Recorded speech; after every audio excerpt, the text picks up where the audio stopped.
नमस्कार, सत श्री अकाल, राम राम सा, हमारी वणक्कम, प्रणाम। आप सभी का ऑल्टरनेट मीडिया में फिर से स्वागत है। हमारे साथ जुड़े हुए अनुपम मिश्रा सर। और बहुत मुद्दा गरमाने लगा है, लोगों की सुर और ताल बिगड़ने लगे हैं। कुछ लोग फ्रस्ट्रेशन में, कुछ लोग खुशी में, कुछ लोग एंटिसिपेशन में, कुछ लोग एंग्जाइटी में। कुछ ऐसे ही बिगड़ते बोलों के बीच में आज मल्लिकार्जुन खड़गे के बोल इतने बिगड़ गए कि वो अपनी उम्र का भी लिहाज भूल चुके हैं कि जनता उन्हें क्या बुलाएगी। Sir, a very warm welcome. ऐसा लग रहा है वेस्ट बंगाल चुनाव नहीं, ये युद्ध का मैदान चल रहा है भारत के अंदर। जी, ओवर टू यू। अब देखिए, पश्चिम बंगाल और ये तमिलनाडु दो जगहें ऐसी हैं जो भाजपा को जिसे कहना चाहिए वो जीत लें तो उनका अश्वमेध यज्ञ पूरा हो जाए। तो पश्चिम बंगाल उनके लिए ज़्यादा इम्पोर्टेंट इसलिए है क्योंकि 10 साल से वहाँ पे आप मेन अपोजिशन पार्टी बने। तमिलनाडु में तो आप अपोजिशन के आप तो तीसरे नंबर पे भी ठीक से नहीं, बहुत पीछे। Same with Kerala. तो पश्चिम बंगाल में आप 10 साल से भाजपा की हमेशा से नीति ही होती है कि पहले हम अपोजिशन में आएंगे और उसके बाद हम सरकार के लिए कोशिश करेंगे। तो अभी तमिलनाडु में तो वो अपोजिशन में आने की कोशिश कर रहे हैं, केरलम में वो अभी अपोजिशन में आने की कोशिश कर रहे हैं, लेकिन पश्चिम बंगाल आप 10 साल से अपोजिशन में, इट इज़ नाउ और नेवर। अगर आप अभी भी सत्ता में नहीं आ पाए तो फिर तो आपको बहुत दिक्कत हो जाएगी, बहुत समस्या हो जाएगी। तो पहली बार में हम लोग देख रहे हैं कि अमित शाह कहीं भी 15 दिन कैंप कर रहे हैं, वो भी कह के कर रहे हैं, बोल के कर रहे हैं कि सब हम तो कैंप करेंगे। और अभी तक जो हालात नज़र आ रहे हैं, वो जितने हालात हैं ममता के खिलाफ ही जाते नज़र आ रहे हैं। आप देखिए, अगर बाकी आप वो सर्वे पोल ये सब छोड़ भी दें तो आखिर ममता के फेवर में जा क्या रहा है? 15 साल की इनकम्बेंसी तो किसी के भी खिलाफ चली जाएगी ना, किसी के खिलाफ चली जाएगी। दुनिया में कोई भी नेता अगर 15 साल से राज कर रहा है तो थोड़ा उसके खिलाफ इनकम्बेंसी होगी कि नहीं होगी? मोदी के खिलाफ भी हुई कि नहीं हुई? तो दूसरी बात, जो एसआईआर में जो वोट कटे उसको लेकर ममता जितना हाहाकार मचा रही हैं, उससे भी लग रहा है कि आपका बड़ा नुकसान हुआ।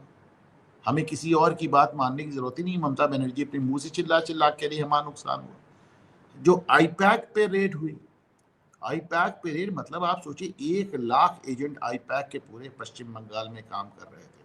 कितने? 1 लाख, 1 लाख। ऐसा और कौन सा आप, काम कर रहे थे? आर्मी थी इनकी?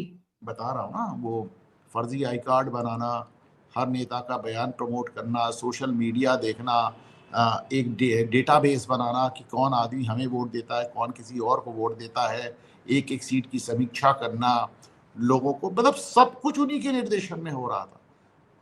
और आज उस आईपैक ने अपना वहां दफ्तर बंद कर दिया है। उन्होंने कहा चलो 20 दिन की छुट्टी देते हैं। लोगों ने कहा छुट्टी क्या, हम रिजाइन कर देते हैं। रिजाइन कर दिया। भाई देखिए, छोटी बात नहीं है।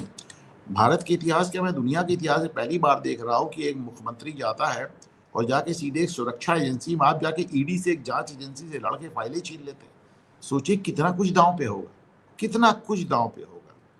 और उसका सर, ये आज आईपैक में थोड़ा सा और इलैबोरेट करें, क्योंकि I am quite shocked. 1 lakh workers, this is more, मतलब आर्मी की साइज का यूनिट इन्होंने तैयार किया हुआ था। भाई आईपैक आईपैक पूरा ममता का चुनाव मैनेजमेंट देखता है, नंबर 1।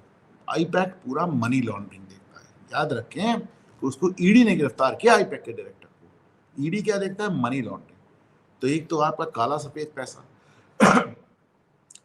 काला पैसा सफेद करना। दूसरी बात, उसको, अच्छा, हर पैसा सफेद हो भी नहीं सकता तो उसको आप फुटकर में खर्च करते हैं। जैसे आप फर्जी आई कार्ड बनाने में, फर्जी वोटर कार्ड बनाने में, गुर्गे पालने में, गुंडे पालने में, सीटों की समीक्षा करने में, लोगों को स्टॉक करने में, परेशान करने में, गाली गलौज कराने में, सोशल मीडिया चलाने में, हैंडल चलाने में, सब खर्च होते हैं। तो ये आईपैक इनका पूरा चुनाव मैनेजमेंट देख रहा था। इनफैक्ट आप समझिए कि ममता सरकार में तो मंत्री लोग बयान भी आईपैक से पूछ के देते थे। आईपैक बताता था किस बयान के क्या मायने होंगे, कौन आदमी बयान क्या देगा, हम उसको कैसे कैरी करेंगे, कैसे चलाएंगे, वगैरह वगैरह। तो उनका सोशल मीडिया भी वही देख रहा था। भाई मैं गिना रहा हूँ कि जो कुछ हुआ है सब ममता के खिलाफ ही जा रहा है। 15 साल की इनकम्बेंसी आपके खिलाफ। आप खुद कह रही हैं, आप उनकी किसी भी सभा को उठाकर देख लें, एक भी सभा में वो नहीं बताती कि हमारा 15 साल का अचीवमेंट क्या है, क्योंकि कुछ हो तो बताए। वो सिर्फ भाजपा को गाली देती हैं, आरएसएस को गाली देती हैं, इलेक्शन कमीशन को गाली देती हैं, और बहुत होता तो भारत को ही गाली देने लगती हैं। और आज तो आपने कल देखा कि उन्होंने अपने अधिकारियों को गाली दे डाली। उन्होंने कहा कि तुम सबका नाम पता मेरे पास है, चुनाव हो जाने दो, मैं तुमसे निपट लूँगा। ये तो असंभव, मतलब मुझे तो लगता है चुनाव आयोग को इनके चुनाव लड़ने पे ही रोक लगा देनी चाहिए। ममता खुलेआम लोगों को धमका रही हैं और ये कह रही हैं कि तुम्हारे नाम पते हमारे पास हैं और चुनाव खत्म हो जाने दो, मैं तुमको देख लूँगा। How can she do that? आप सोचें, just look at this. Sir मैंने आज इस पे विक्रम सिंह जी के साथ वीडियो किया है सुबह, ये इसी टॉपिक पे किया। तो आप सोच कर देखें कि अच्छा, फिर SIR में आप ही कह रही हो हमारे वोट कट गए। आईपैक आप ही की कंपनी है जिसको छुड़ाने के लिए आप जाके ED से भी लगे। तो ये जितनी हरकतें हो रही हैं, जो कुछ भी हो रहा है, तो वो सब आप देखिए ममता के खिलाफ ही तो जा रहा है। और ऐसा भी नहीं, अच्छा ममता के फेवर में सिर्फ एक बात जा रही है कि 15 साल से वो सत्ता में है और डंके की चोट पे गुंडई के साथ बनी रहती है, तो लोगों को लगता है ममता जा ही नहीं सकती। पर मैं याद दिला दूं कि ऐसे ही माहौल एक जमाने में वामपंथियों के लिए बना था कि वामपंथी हार ही नहीं सकते, 36 साल बाद हार गए थे। तो ऐसा नहीं, इस बार ममता के लिए बहुत मुश्किल रास्ता है, बहुत ही मुश्किल रास्ता है। और मेरा अपना मानना ये है कि ममता से बंगाल को छुटकारा मिल जाएगा इस बार। सर मैंने सुना है कांग्रेस भी एक्टिव हो गई है वेस्ट बंगाल में, अब उनकी भी इलेक्शन कैंपेनिंग शुरू हो चुकी है।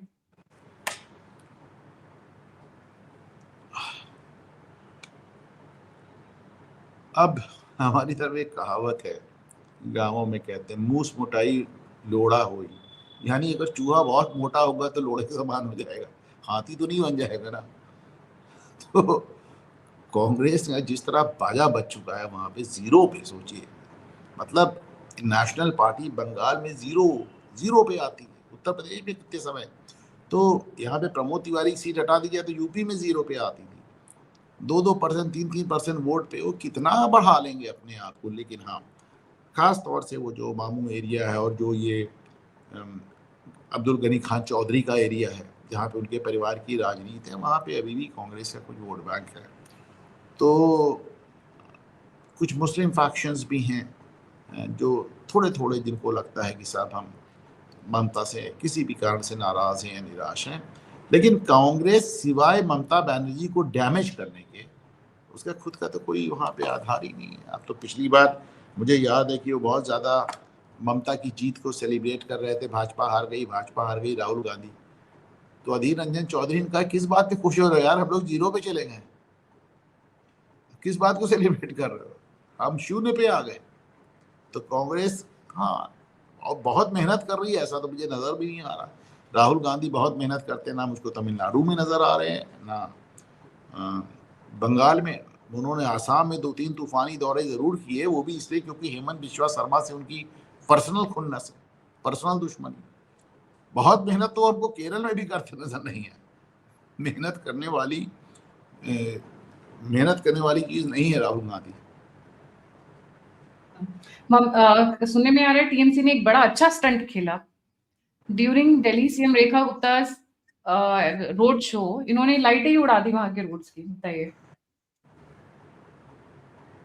हाँ तो ठीक है, जिला प्रशासन उनके हाथ में नहीं, बिजली पानी तो अभी भी उन्हीं के हाथ में है ना, ये तो कर ही सकते हैं, तो कर रहे हैं, जो जो उनके हाथ में कर रहे हैं। और वैसे भी रेखा गुप्ता का शो हो भी जाता तो कितना फर्क पड़ जाता, नहीं हुआ तो कितना नुकसान हो जाएगा। तो टीएमसी से तो आप कुछ भी एक्सपेक्ट कर सकते हैं, कुछ भी, मतलब जो जिस पार्टी के रहते सुप्रीम कोर्ट के निर्देश में काम कर रहे जजेस गिरफ्तार होने, जजेस को मारने का प्रयास हो, उसके बाद तो कुछ बचता ही नहीं। सर एक दो इंसिडेंट जरूर बताइए, क्योंकि मैं अपने व्यूअर्स हम भूल जाते हैं, तो अरे मेमोरी वही मैं उन्हीं 7 जजों की बात कर रहा हूँ जो घेर लिए गए थे मालदा में, उन्हीं की बात। जुडिशियल ऑफिसर्स, हाँ जी हाँ जी, पानी नहीं है। वहां के हाई कोर्ट के जजेस अपने आप को रिक्यूज कर लेते हैं, हम नहीं करेंगे, हम सेफ फील नहीं कर रहे हैं, कितनी बार ऑन रिकॉर्ड वो भी आया हुआ है जी। आज सर हमारे इलाहाबाद हाई कोर्ट में अतीक अहमद के केस से रिक्यूज कर लेते थे हाई कोर्ट के जज, और बंगाल में ममता के केस से, अब आप खुद ही देख लीजिए। सर एक वीडियो सुनाती हूँ, सुन के तो शॉक नहीं लगेगा, क्योंकि Bharat, anything can be expected in Bharat, anything and everything can be expected in Bharat, I would say. ध्यान से सुनिएगा। Who can they join with Modi. He is a terrorist, and he won't believe in equality. His party won't believe in equality and justice. These people are joining with them. It means that they are weakening democracy. They are weakening the philosophy of Annadurai, Kamaraj, Periyar, and Kalinger, and Baba Saheb Ambedkar. The Congress DMK alliance will continue to deliver welfare, inclusive growth. बाकी के भाषण का कोई sense नहीं बनता है क्योंकि वो नॉर्मल लाइन्स है। आपने सुना उन्होंने पहली लाइन पे क्या कहा? उन्होंने प्रधानमंत्री नरेंद्र मोदी को आतंकवादी कहा, पर देखिए इसके कई कारण हैं। ये शुरुआत तो सोनिया गांधी ने शुरू की थी ना, मौत का सौदागर और खून की दलाली, इन सब बयानों से। उसके बाद मणिशंकर अय्यर वगैरह ने नीच कहना शुरू किया था, और फाइनली आपने राहुल गांधी को देखा, ऐसा कोई 3 महीना 6 महीना नहीं जाता जब वो इस तरह की बातें ना करते हों। मोदी कांप रहा था, मोदी भाग रहा था, मोदी को लोग डंडे से मारेंगे, मोदी को जेल भेजेंगे, मोदी फलाना, मोदी ठिकाना। इसको आप देखें भाई, राहुल गांधी टोन सेट कर रहे हैं, उसके बाद सारे प्रवक्ता इस तरह की बात कर रहे हैं। जहाँ तक मल्लिकार्जुन खड़गे की बात है, तो भाई इस उम्र में उनकी दुकान लगी इसी में गदगद है। वो जानते हैं, जैसे उनसे राष्ट्रीय अध्यक्ष हैं, किसी मुद्दे पे पूछा गया, उन्होंने कहा ये फैसला तो हाईकमान करेगा। अगर फैसला हाईकमान करेगा तो तुम क्या हो? अगर राष्ट्रीय अध्यक्ष ही कह रहा है ये फैसला हाईकमान करेगा, तो आप क्या हैं? What are you? फिर बेटा मुश्किल से हाई स्कूल या इंटर पास है, उसके बाद वो IT मिनिस्टर बना हुआ है कर्नाटक में, दामाद सांसद बना हुआ है, खुद अध्यक्ष बने हुए हैं। तो भैया ये तो कुछ भी कर देंगे, ये तो कुछ भी कह देंगे उस आदमी को। भाई ना योग्यता पे बेटा है, ना योग्यता पे दामाद है, ना योग्यता पे खुद है। तो जो गांधी परिवार इनको कठपुतली बनाकर सामने रखे हुए हैं, प्राइवेट प्लेन से चल रहे हैं, टीवी कैमरास चल, अभी हट जाएं इस पद से, मक्खी नहीं भिनभिनाती जाएगी, वहां पे पूछने नहीं जाएगी कि कौन हो क्या, गली का कुत्ता भी नहीं पूछेगा। तो आप सोचें कि आज आपकी इतनी दुकान लगी हुई है राहुल गांधी की बदौलत, तो राहुल गांधी के जब गाली बकते हैं तो विचार गाली बकते हैं, वो तो the signal comes from the top. Gayatri sir, आपको नहीं लगता वो ये सब करके मोदी की पब्लिसिटी और मोदी के लिए लोगों की सिंपैथी और इकट्ठा करते हैं? They don't understand the public emotion, public psychology, या मतलब कड़वाहट निकालने के चक्कर में पॉलिटिक्स ही भूल चुके हैं पूरी? वो अपनी जगह है। देखिए फिर भी इस देश में एक बहुत बड़ा वर्ग ऐसा भी है जो मोदी को गाली सुनकर खुश होता है, वो उसी वर्ग से संबोधित है।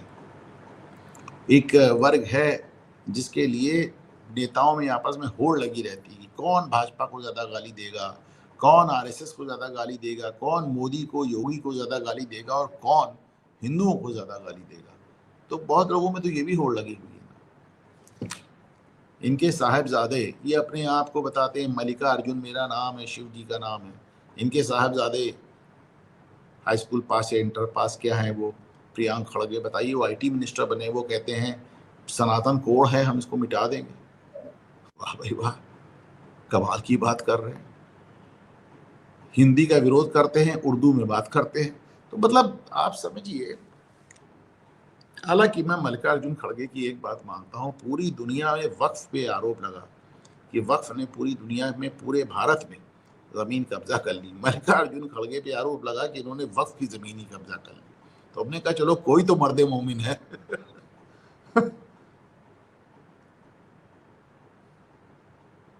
कोई तो, आपने बिल्कुल सही कहा सर। सर, इस बार ना बंगाल का सिलेक्शन बड़ा मजेदार हो रहा है। माँ माटी मानुष से हट गया भाई, ये माछ भात और झालमुरी पे आ गए। ये तो खाने का कंपटीशन शुरू हो गया है। अभी चंपई सोरेन जी की एक फोटोग्राफ बड़ी वायरल हो रही है, झालमुरी। कल सभी ने देखा, मतलब there were 100 million searches on internet yesterday, शायद अभी बढ़ गया, जो मैंने सुबह का देखा था figure. 100 million people searched what is jhalmuri. खैर उस पे नहीं आऊंगी क्योंकि मैं उसको कवर कर चुकी हूँ सर। पर माछ भात और झालमुरी, ये मतलब, और ख्याल है, लोग इंफ्रास्ट्रक्चर की बात करते हैं, पावर प्लांट्स की बात करते हैं, स्कूल्स हॉस्पिटल्स की बात करते हैं, कॉलेजेस की बात करते हैं, और हाई कोर्ट्स चाहिए या इंफ्रास्ट्रक्चर चाहिए उसके लिए। इसकी बात करते हैं। ये ऐसा इकलौता अनोखा चुनाव मैं अपने उसमें देख रही हूँ जिसमें माछ भात और झालमुरी के ऊपर चल रही है पॉलिटिक्स। जी। अब ये भाई नरेंद्र मोदी साहब का एक बहुत जबरदस्त वो है कि वो किसी भी चीज को बहुत जबर एक मीडिया इवेंट बना देते हैं। वो चलते फिरते सोशल मीडिया आईडीज है। मतलब he has that unique capability of converting even the smallest of gestures into something very big, very huge. आपको याद होगा जब वो लक्षद्वीप पे उन्होंने बस 4 कदम चल के वीडियो बनाया था और मालदीव का टूरिज्म समाप्त हो गया था। Remember that? जबकि उन्होंने अपने वीडियो में मालदीव का नाम भी नहीं लिया था। तो इस तरह वो मोदी साहब का कम से कम ये मीडिया का और कैमरे का और सोशल मीडिया का इस्तेमाल, देखिए नरेंद्र मोदी की जीत सोशल मीडिया और ख़ास तौर से ये आपके ये जो व्हाट्सएप और ट्विटर और फेसबुक इनकी सफलता से जुड़ी हुई है। आप देखिए 2014-2012 के आसपास इनका पीक आया और 2014 में, तो इनकी सफलता में, मोदी जी की सफलता में सोशल मीडिया का बहुत बड़ा हाथ रहा है। और मोदी जी को पूरा आइडिया है कि सोशल मीडिया का कैसे इस्तेमाल करना है। उन्होंने एक तरह से मतलब कम से कम 24 घंटे के लिए ऐसा माहौल बना दिया कि कोई किसी की सुन ही नहीं रहा है। सब वही वीडियो चल रहा है, वही वीडियो देख रहे हैं, उसी में सब मस्त है। ट्रेंड सेटर है वो। ट्रेंड सेटर तो बहुत चीजों में है, लेकिन वो इस छोटी छोटी चीजों को एक इवेंट बना देते हैं। जैसे उन्होंने कहा कि भाई प्याज खाते हैं, प्याज खाते दिमाग नहीं खाते। तो आप देखिए प्याज खाता हूँ, किसी की दिमाग नहीं खाता, उसी जगह उन्होंने क्या डाला। तो वो बड़ा प्यारा वीडियो बना भी है, उस बच्चे का पैसा लेना और उसको बार बार माथे से लगाना, बड़ा सुंदर वीडियो बना भी होगा। जी, अनुराग ठाकुर भी पहुंच गए हैं, माछ भात खा रहे हैं अभी जब हम बात कर रहे हैं। तो आज लगता है मच्छी भात चलने वाला है। पूरे पूरे के पूरे जो भी नॉन वेजिटेरियन है बीजेपी की साइड पे, वो सब आज इसी पे बैठेंगे। Sir, opinion polls. इन्होंने अमित शाह को नॉनवेज ऑफर किया था। अमित शाह शाकाहारी हैं, तो भाजपा ने अब वहां पे मांसाहारी लोगों को भेज दिया तुम्हारा नॉनवेज खाने के लिए। हाँ, पूरा टेस्ट भी पूरा हो जाएगा और लोगों को तसल्ली भी हो जाएगी। जी। अनुराग ठाकुर, हेमंत बिस्व वर्मा, ये लोग सभी मच्छी भात वाले लोग हैं। Smriti Irani, she is quite a non vegetarian, specially fish, she is very fond of fish. तो अब पूरी रात मुझे लगता है पार्टी चलने वाली है नेक्स्ट 2-3 डेज, जब तक परसों वोटिंग नहीं हो जाती है तब तक। तो मच्छी भात खिलाने वाले हैं बंगालियों को दबा के। सर, ओपिनियन पोल्स आने शुरू हो चुके हैं। जी। अच्छा, मैंने देखा नहीं, बताएं। हाँ, मतलब सबकी तैयारियां हो रही हैं। सुनने में जो आ रहा है, CNN, चाणक्य और सब अपने लग चुके हैं। पर उनके ओपिनियन पोल पे मैं डिस्कस नहीं करूंगी, मैं आपके ओपिनियन पोल पे जाऊंगी आज। जी। भाई मेरा ओपिनियन पोल तो यही कहता है कि इस बार भारत को, हमारे देखिए बात भाजपा की जीत की नहीं। उस दिन भाव से बात हो रही थी मेरे चैनल पे, बात ये हुई थी कि भाई ये भाजपा की जीत हार की बात नहीं है। बात ये है कि बंगाल और तमिलनाडु इस देश के 2 बॉर्डर स्टेट्स हैं। तमिलनाडु में भी हमने एक बड़े लंबे समय तक LTT का प्रॉब्लम देखा है।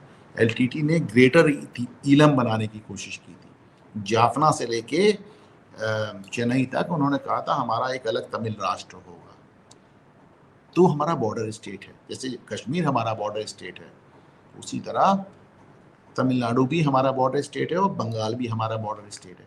बंगाल में तो देखिए हमें बॉर्डर स्टेट होने के नाते कितनी दिक्कतें आ रही हैं। हेमंत बिश्वा शर्मा कह रहे थे कि वो तमाम लोग जिनको मैं रात के अंधेरे में धकेल देता हूँ बांग्लादेश, जिन घुसपैठियों को, वो घुसपैठिए बंगाल लोग फिर वापस आ जाते हैं। तो इसको समझिए कि ये 2 बॉर्डर स्टेट्स हैं, इसमें स्टालिन का और ममता बनर्जी का दोनों का हारना बहुत ज़रूरी है। मैं ट्वीट भी किया था कि साहब अगर ममता हारी तो बंगाल जीतेगा और ममता जीती तो देश हार जाएगा। तो बहुत ज़रूरी है इनकी हार, इनकी भी और स्टालिन की भी। और ओपिनियन पोल समझ लें, मेरी गट फीलिंग समझ लें, इतने साल का तजुर्बा समझ लें, मुझे लगता है कि शायद इस बार इस चुनाव में 2026 में देश को स्टालिन और ममता दोनों से छुट्टी मिल जाएगी। सर, स्टालिन का तो मुझे नहीं लगता है, बिकॉज डीएमके की पकड़ बहुत सॉलिड है। बट आपके मुंह में घी शक्कर, I want to be proven wrong here. पकड़ ममता की कौन सी कमजोर है भाई? पकड़ ममता की कौन सी कमजोर है? पकड़ तो इनकी भी है ना। SIR में वोट तो वहां पे तमिलनाडु में भी खूब कटे हैं ना। और देखिए तमिलनाडु और बंगाल में एक अंतर है, बंगाल में मामला हिंसा से चलता है, तमिलनाडु में मामला पैसे से चलता है। सोना दे रहे हैं, 1-1 ग्राम सोना बांट रहे हैं। तो अच्छा, तमिलनाडु में सब होता रहता है। किसी जमाने जयललिता ने कहा था कि हम लड़कियों को उन्होंने मंगलसूत्र के लिए सोना देना शुरू किया था। तो वहां पैसे से चलता है, यहाँ हिंसा से चलता है। तो वहां भी देखिए ईडी लगातार कार्रवाई कर रही है, और जो डीएमके की जो रसद लाइन है, जो फाइनेंस लाइन है, उस पर प्रहार कर रही है। एसआईआर में वोट वहां भी कटे हैं। एंटी इनकम्बेंसी स्टालिन के खिलाफ भी है, अच्छी खासी है। एक अच्छा वोट उनका विजय जोसेफ भी काट रहा है, ईसाई वगैरह वोट जो हैं उनके, तो विजय जोसेफ भी काट रहा है। तो नहीं, ऐसा नहीं है। मुझे पूरी उम्मीद है कि तमिलनाडु और बंगाल दोनों में, जो हमारे दो बॉर्डर स्टेट्स हैं, दोनों में, और मैं भाजपा की बात भी नहीं कर रहा हूँ, मुझे लगता है दोनों ही स्टेट्स में इस देश को दो ऐसे नेताओं से मुक्ति मिल जाएगी जो कि पृथकतावादी, जो कि इस देश को तोड़ने वाली ताकतों को मदद करते हुए नजर आ रहे हैं। सर आपके हिसाब से नंबर्स कितने आएंगे? मेरे को तमिलनाडु का तो बिकॉज आई नॉट तमिलनाडु का आइडिया मुझे कम लग रहा है जीतने का। आप तमिलनाडु का मैं कोई नंबर बताने की पोजीशन में नहीं हूँ, लेकिन बंगाल के लिए मैं इतना जानता हूँ कि साहब थोड़ा बहुत भी वहाँ पे परसेंटेज में हार जीत होती है तो बहुत अंतर पड़ जाता है। और तमाम लोगों का तो ये कहना है कि साहब इस बार ममता बनर्जी 100 सीट नहीं जीत पाएंगे। 100 सीट नहीं जीत पाएंगे, मतलब बीजेपी के रफली अराउंड 170 के आसपास का आइडिया लग रहा है। अगर मैं कुछ एक और 155-160 की बात तो हो ही रही है, लगातार हो ही रही है। Higher side is 170। Let's see sir, क्योंकि बहुत सारी अभी तो कल ओपिनियन पोल्स की बाढ़ आएगी, आई एम श्योर। सारे की सब कल आ रहे हैं ओपिनियन पोल, जो मेरे को सुनने में आ रहा है न्यूज मीडिया लोगों से कि सब तैयारी करके बैठे हुए हैं, कल ओपिनियन पोल्स आएंगे ऑब्वियसली, क्योंकि परसों वोटिंग है तो कल वो आना शुरू हो जाएगा। पहले भी एग्जिट पोल्स तो बाद में आएंगे जब ये इलेक्शंस हो जाएंगे, अभी ओपिनियन पोल्स आने शुरू हो जाएंगे जल्दी। अभी तक आए क्यों नहीं? वैसे कुछ आए तो हैं सर। अब लोग डरने लग गए हैं ऑनेस्टली 2024 इलेक्शंस के बाद में। लोग काफी अब they want to be proven right, otherwise people will not read it ना। फिर वो टॉयलेट पेपर की तरह है। 2024 में जो झटका लगा है कई कंपनीज को, बिकॉज पैसे वो उसी चीज के लेती हैं। अगर आपका जो स्टडी सैंपल है वो एकदम छोटू सा है, आप उसको एक्स्ट्रापोलेट करके दिखा रहे हो, और सर जनता क्या चाहती है ना, आखिरी मोमेंट तक कई बार पता नहीं चलता। हम लोग इतना बंगाल को लेके मतलब we are just keeping on hold. पीछे से फिगर्स बहुत आ रहे हैं बट खुद ही नहीं बोल रही हूँ डर के मारे, क्योंकि पता नहीं है कि आगे जनता क्या फैसला देगी, उस दिन क्या माहौल रहेगा। ममता क्या रात को ट्रिक अपना लेगी कि लोग डर जाएंगे, या फिर सीआरपीएफ या बीजेपी कितनी स्ट्रांग रहेगी कि वो कंट्रोल में कर ले जाएंगे ममता की उसको, क्योंकि ममता अपनी हरकतों से बाज आने वाली नहीं है। योगी आदित्यनाथ ने प्रॉपर धमकियां नहीं, वार्निंग्स देनी शुरू कर दी है। वो वो योगी के बोलने का अंदाज है, वो योगी के बोलने का अंदाज है। और योगी जो कुछ कह रहे हैं वो उत्तर प्रदेश में करके दिखा चुके हैं। ये मत बोलिएगा कि जो कुछ भी वो बंगाल में वादा कर रहे हैं वो यूपी में करके साबित कर चुके हैं, दिखा चुके हैं, और उन्हें सही पूछे तो कुछ साबित करने की जरूरत नहीं है। और अब तो मुझे तमाम लोग बंगाल में और बिहार में कहते मिलते हैं कि साहब क्या योगी जी को 3 स्टेट का या 2 स्टेट का चार्ज नहीं दिया जा सकता?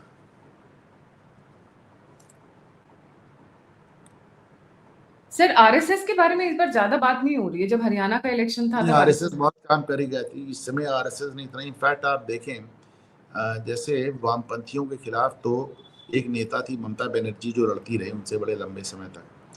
हकीकत है कि भारतीय जनता पार्टी के पास तो कोई नेता ही नहीं है। शुभेंदु अधिकारी भी आयतोबादी में है, तो वो तो टीएमसी से आए हुए हैं। आपके पास तो कोई एक फेस ही नहीं है। हकीकत ये है कि आज बंगाल में भारतीय जनता पार्टी का जो भी कुछ वोट बैंक आपको नजर आ रहा है वो आरएसएस की 25 साल की मेहनत का नतीजा है। जमाने से आरएसएस वहां भिड़ी हुई है और बहुत काम किया भाई। और इस चुनाव में खास तौर से मैंने आरएसएस को जितना एक्टिव इस बार बंगाल में देखा है, मैंने बहुत कम जगह देखा। पर दिख नहीं रहे हैं सर। जैसे जब उन्होंने महाराष्ट्र में काम किया, दे वर वेरी विजिबल। महाराष्ट्र में आपको याद है कीर्तन, सत्संग, ऐसी बेल्ट चल रहे थे, बहुत घरों में जा जाके। महाराष्ट्र उनकी सरकार थी गायत्री। हाँ, ये और यहाँ पे साइलेंट काम चल रहा है। हाँ, वहाँ डंके की चोट पे आप कीर्तन कीजिए या कुछ भी कीजिए, यहाँ पे तुमको छुप छुप के काम करना है। केरल हुआ, पश्चिम बंगाल, तमिलनाडु। वहाँ हत्याएं हो जाती हैं साहब। तमिलनाडु नहीं, लेकिन केरल और बंगाल में हत्याएं हो जाती हैं। महाराष्ट्र में उनकी सरकार थी, इसलिए आप उनका इतना ज्यादा रोड शो देख रहे थे। बंगाल में वो जमीनी लेवल पे काम कर रहे हैं और उतने वोकल नहीं है। लेकिन इस बार दो चीजें मैंने देखी कि एक तो आरएसएस ने बहुत मेहनत की, और दूसरी बात इस बार आरएसएस और भारतीय जनता पार्टी के वर्कर्स में बहुत अच्छा एक कोऑर्डिनेशन नजर आ रहा है, बहुत अच्छा सामंजस्य नजर आ रहा है। जी, thank you so much sir. और आपको और क्या पता चल रहा है वहां के बारे में, क्योंकि आप बहुत ज्यादा टच में रहते हैं, आपके तो अपना न्यूज़पेपर भी निकलता है, न्यूज़ प्रिंट भी निकलता है। Any other news which we are not aware of, मैंने पूछा ना हो आपसे? जी।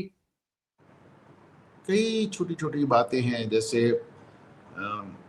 सीआरपीएफ को वहाँ पे बहुत वार्म वेलकम मिल रहा है, बहुत ज़्यादा वार्म। कई वीडियोस भी हैं, मैंने पोस्ट भी किए हैं।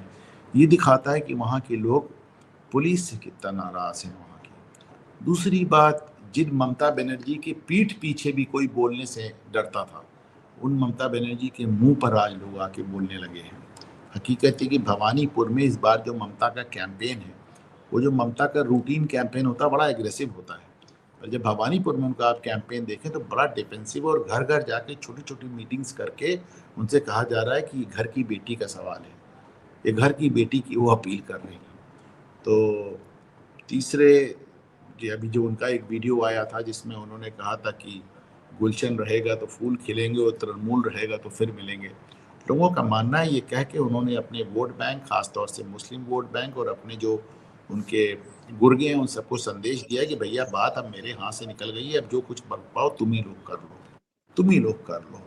ममता SIR से बहुत ज़्यादा निराश हैं, आईपैक ने उनकी कमर तोड़ दी है, तो हौसले में उनके बड़े कमी है। और एक बात में चलते चलते बंगाल के चुनाव में आज आपके चैनल पे कह रहा हूँ गायत्री, इसको याद रखिएगा, जीते कोई भी जीते, ममता जीते तो और भाजपा जीते तो। हालांकि चुनाव आयोग ने कहा है कि इस बार सेंट्रल फोर्सेस चुनाव के बाद भी वहां बनी रहेंगी, 1 महीने बाद तक। हाँ, लेकिन सेंट्रल फोर्सेस तो चुनाव बूथ के आसपास होती है। मेरा अपना मानना है कि कोई भी पार्टी जीते और कोई भी नेता जीते, इस बार बंगाल में चुनाव के बाद फिर से हिंसा होगी। वहां के कल्चर में आ गया सर ये।